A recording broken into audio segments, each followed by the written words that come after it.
سلام دادایای من. امشب دادایای من نیستن؟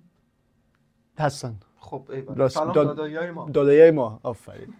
امشب داشتیم تو یوتیوب دور میزدیم، خوردیم به یه کلیپ خیلی عجیب، یه چند تا تصادفای عجیب غریبه واقعا. اصلا چجوری اینا رو فیلم گرفتن خدای آره چجوری فیلم گرفتن. من این صحبت من اینه. حالا یه سری با دست فیلم گرفتن، آره یه سری با دست فیلم گرفتن، یه سری دوربین مدار بساط. به هر حال چیز جالبیه، گفتیم با هم ببینیم.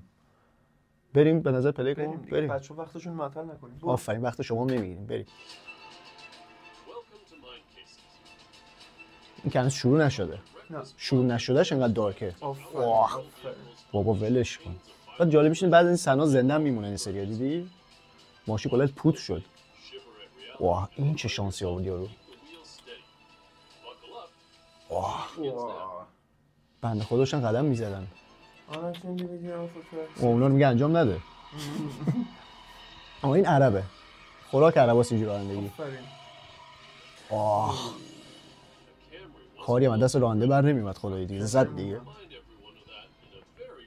تبلیغ توییتر فکر کنم.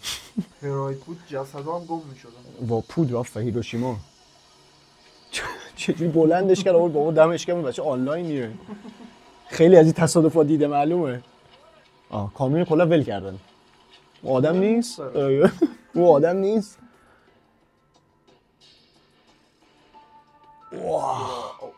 افتاد بیرون. هیچ چیش هم نشد. شاید شد. ما نمیدونیم. گرم بود نفهمیده. اوه ماشین پلیس هم زد دقیقاً. آره. سالم حاجی. سالمه داره قدم میزنه. اون بنده خدا اذیت شد اونا. این سالمه. خیلی بد شانسی. اون توییتایش له شد. اصلا ترکید.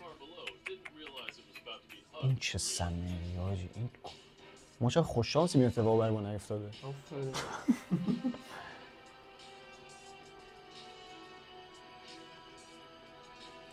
این چیه؟ واو چقدر یعنی اوج بدشانسی خدایی. این یارو راننده شانس آورد. قشنگ جلوش افتاد. آره چقدر خدایی بدشانسیه حاجی. حتی اونها قابلیت رو دارن سریع از دولت شکایت میکنن پولشو میگیرن. ما نمیتونیم.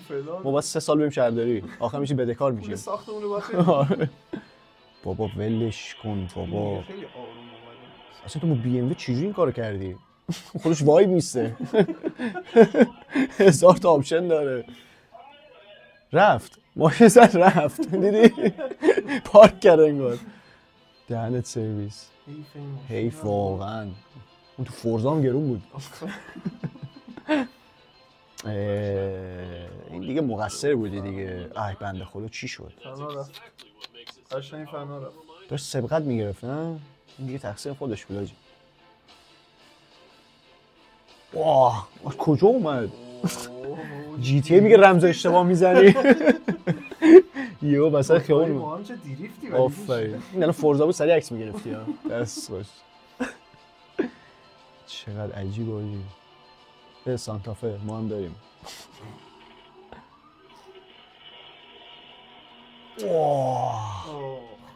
اون بنده خدا چه گناهی کرده بود اونجوری شد. یارو هم باش رفت.